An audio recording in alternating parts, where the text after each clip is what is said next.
Olá, tudo bem com você? Nós estamos mais uma vez aqui para meditar a palavra de Deus em ordem cronológica. E estamos lendo a carta do apóstolo Paulo aos Efésios. Eu acho essas cartas tão fortes e elas nos orientam de uma forma tão atual, né, para os nossos dia a dia. Efésios capítulo 4 hoje. Se você tem gostado, dá o seu gosto, né? Dá aquele joinha no vídeo, ele nos ajuda também a espalhar ainda mais esse produto pela internet. E claro, partilhe com outras pessoas, tá bom? Senhor Deus, abençoa essa pessoa que está compartilhando, essa que está dando gosto e aquela que talvez nem pense nisso, mas nem dá.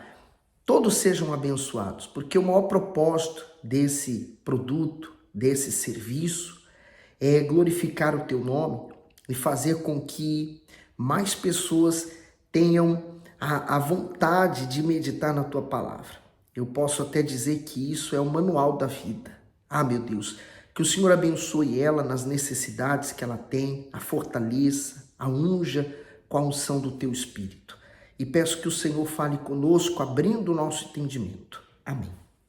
Efésios 4, versículo 1. Rogo-vos, pois, eu, o preso do Senhor, que andeis como é digno da vocação com que fostes chamados. O comentário: rogo-vos, Paulo apela e exorta de forma intensa os salvos para que eles não se esqueçam da vocação para a qual foram chamados pelo Altíssimo.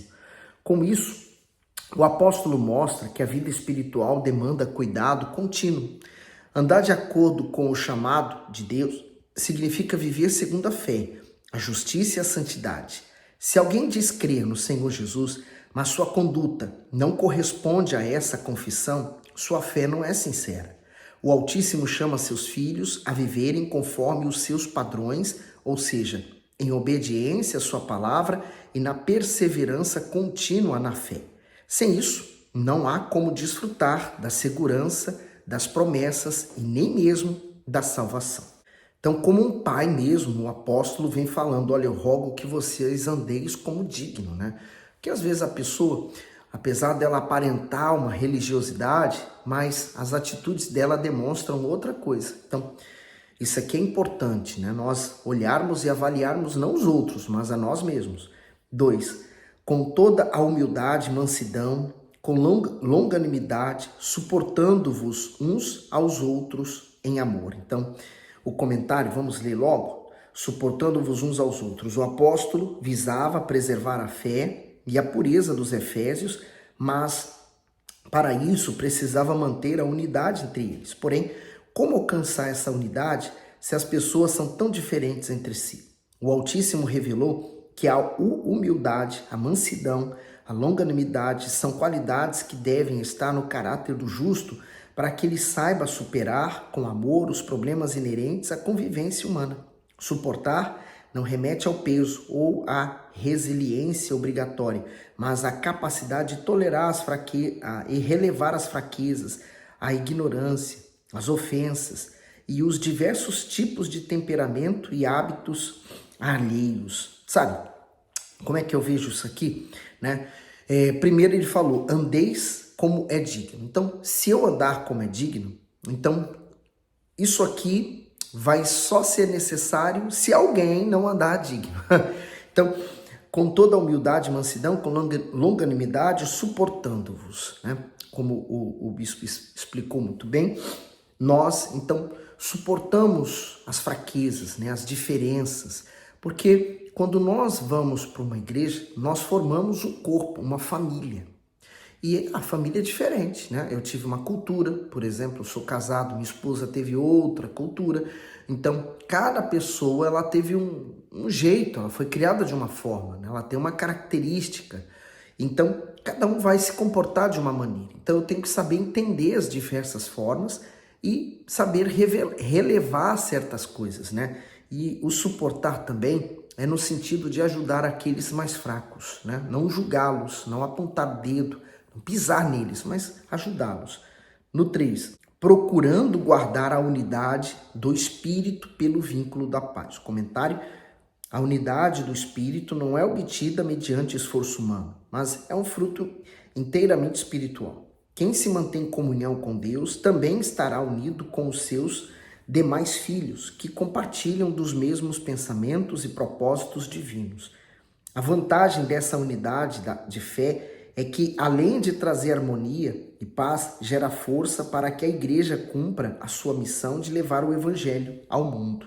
No 4, há um só corpo e um só espírito, como também foste chamados em uma só esperança da vossa vocação. Então, o corpo de Cristo é um só. Igrejas existem muitas, né? Mas o corpo de Cristo é formado por um só. Por isso que você encontra irmãos falando mal de outras igrejas, apontando o dedo, dizendo isso. Tem alguma coisa de errado com essa pessoa, né? Ela não faz parte do corpo.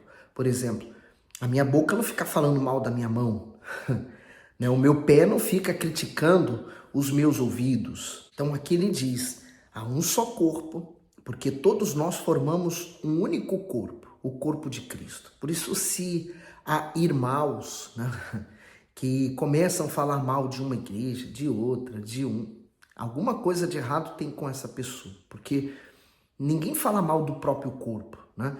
E se, por exemplo, uma das partes do meu corpo sofrer uma agressão e sentir dor, todo o corpo vai sentir dor. Então, o corpo que ele fala não é a denominação que você faz parte, mas o corpo, né? As pessoas salvas, um só espírito, porque elas não vão pensar de formas diferentes, né? A respeito do fundamento que é Jesus Cristo, como também fossem chamados. Então, um só espírito. No 5, um só Senhor, uma só fé, um só batismo, um só Deus e Pai de todos, o qual é sobre todos e por todos em todos vós. O comentário do 4 ao 6, um só.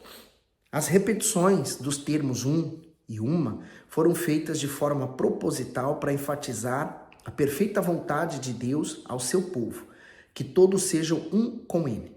Portanto, um só Espírito, um só Senhor e um só Deus e Pai fazem referência à Santíssima Trindade. Isso significa que, da mesma forma que os três formam uma perfeita unidade entre si, os membros do corpo de Cristo devem ser um só, ao se unirem em conformidade com a palavra de Deus. E é isso que nós devemos lutar para ter entre nós, para que venhamos ganhar mais e mais almas para Cristo.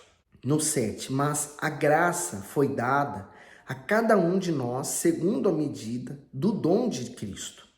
Por isso diz, subindo ao alto, levou cativo o cativeiro e deu dons aos homens. O comentário do 8 diz assim, levou cativo o cativeiro. No passado, quando reis e generais venciam suas batalhas, eles voltavam para a sua terra, levando consigo em cortejo os cativos e os despojos conquistados na guerra. Essa era uma forma de reafirmar a vitória e enaltecê-la diante de todos. Essa cerimônia lembra a maneira como o Senhor Jesus venceu todas as forças malignas, o pecado, o mundo e a morte, e depois ascendeu aos céus triunfante. Ele se despojou de todos esses poderes para libertar o ser humano e conduzi-lo à eternidade consigo. Isto é, o nosso Senhor morreu para conquistar a liberdade dos homens. Portanto, ninguém mais deveria viver em escravidão. Além disso, ele presenteia o ser humano com os seus dons, ou seja, o enriquece com a capacidade espiritual para engrandecer o seu nome neste mundo. No 9, ora, isto ele subiu, que é, então, que também antes tinha descido às partes mais baixas da terra. Aquele que desceu é também o mesmo que subiu acima de todos os céus para cumprir todas as coisas. Então, ele aponta para Jesus, né? Ele aponta para aquele que nós devemos ter os nossos olhos nele. No 11, ele mesmo deu uns para apóstolos, outros para profetas, outros para evangelistas e outros para pastores e doutores, querendo o aperfeiçoamento dos santos para a obra do ministério, para a edificação do corpo de Cristo. Comentário, ele mesmo deu. A igreja do Senhor Jesus é um corpo formado por pessoas que obedecem a sua palavra. O Salvador é a cabeça deste corpo, ou seja, ele comanda com ampla provisão e cuidado cada parte dessa estrutura. Assim como no corpo humano os membros são distribuídos harmoniosamente e obedecem ao comando do cérebro, os servos recebem variados dons e são capacitados a ocupar distintas funções para a edificação da igreja. Embora os dons sejam diversificados, eles frutificam a obra de Deus quando operam de forma harmoniosa.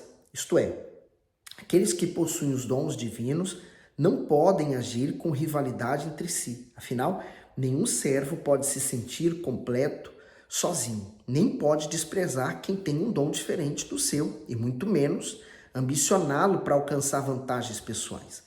Então, todos são importantes no corpo e têm o alto privilégio de honrar e revelar o Senhor Jesus ao mundo. Volto à história do corpo, né? Todo corpo é importante, né? Todo corpo tem a sua função, cada um especificamente naquele departamento, assim por dizer. Então, nós não podemos desprezar ninguém. Todos são importantes na obra de Deus. E lembramos que todos somos servos, né? Esse é o maior título que você pode adquirir de Deus, né? O de servo. 13. Até que todos cheguemos à unidade da fé e ao conhecimento do Filho de Deus, a homem perfeito, à medida da estatura completa de Cristo. Então, muitos chegaram na igreja, nós chegamos, somos um feto. E vamos crescendo, desenvolvendo, vamos nos crescendo e amadurecendo na fé. Mas há muitos que pararam na altura do bebê ou de criança e não desenvolveram essa fé, né? Como ele falou, chegamos à unidade da fé, ao conhecimento de Deus, né? E às vezes a pessoa continua imatura, ainda parada ali naquele tempo. No 14, para que não sejamos mais meninos inconstantes, levados em roda por todo o vento de doutrina, pelo engano dos homens que com astúcias enganam fraudulosamente. Comentário: não sejamos mais meninos inconstantes, contrariando a figura de um homem instruído, forte, maduro na fé, muitos se assemelham à figura de uma criança.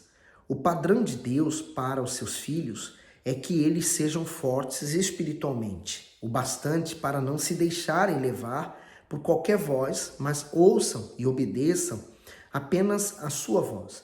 Os meninos inconstantes a que Paulo se refere são as pessoas que mantêm as mesmas características de uma criança frágil, dependente, vulnerável, instável, que dá crédito a tudo que ouve. No entanto, quem é maduro se fundamenta na palavra de Deus, dessa forma não se deixa enganar por conselhos ou doutrinas estranhas. Além disso, não é guiado por aquilo que o coração sente, por isso não oscila na sua fé. Os ensinamentos, né, que eram dados, principalmente o evangelho, ele era falado. Então ele tinha que ser sistematicamente falado e falado e falado, e a pessoa também falava para outros, e assim o evangelho ia sendo espalhado como uma semente. Hoje nós não temos desculpa, né, para nos mantermos meninos na fé ou imaturos na fé. Nós temos a palavra escrita, né? É o que eu tenho valorizado aqui para você, né? Não o que eu falo, mas o que está escrito. Então, quando você valoriza essa palavra, não tem por que você ser enganado, né? Quem lê a Bíblia, quem está em comunhão com Deus, jamais será enganado por quem quer que seja, ou como ele diz, né, por astúcias, ou fraudulosamente, ou por engano, por doutrina. Não, a pessoa que lê a palavra de Deus, ela tem a direção de Deus, né? Por isso que o diabo também se aproveita da palavra de Deus para tirar frases fora do contexto para se aproveitarem. Mas se você tiver no Espírito, você não vai ser enganado. A parte B diz assim, que com astúcia e engano. Paulo aponta dois tipos de pessoas, os enganados e os enganadores. De um lado estão aqueles que são crédulos demais e altamente influenciáveis. Do outro estão aqueles que usam de sutilezas, intrigas e mentiras para enganar. Ambos sofrerão por causa das suas atitudes. Por isso, quem é sincero em sua fé deve buscar crescer no conhecimento da verdade para ter discernimento espiritual e não ser envolvido nas artimanhas malignas. O diabo, pai do engano, capacita pessoas com sua habilidade e astúcia para contaminar a fé dos justos. Aí a pessoa pode até falar assim, mas eu fui enganado. Mas quem acreditou naquela pessoa? Então, vamos parar de atribuir o erro ou a culpa aos outros, vamos olhar mais para nós mesmos, né?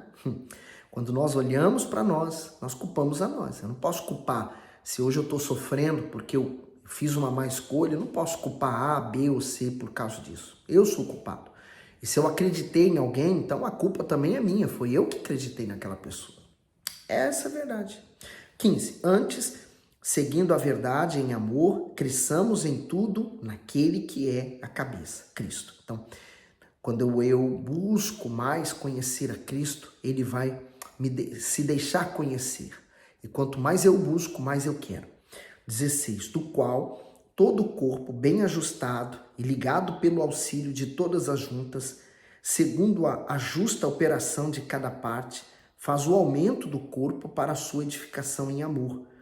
E digo isso e testifico no Senhor, para que não andeis mais como andam também os outros gentios, na vaidade da sua mente, entenebrecidos no entendimento, separados da vida de Deus pela ignorância que há neles pela dureza do seu coração, os quais, havendo perdido todo o sentimento, se entregaram à dissolução, para com avidez cometerem toda a impureza. Comentário: não andeis mais. O conselho das Escrituras é que a pessoa convertida ao Senhor Jesus mantenha um comportamento digno e justo de acordo com a vontade de Deus.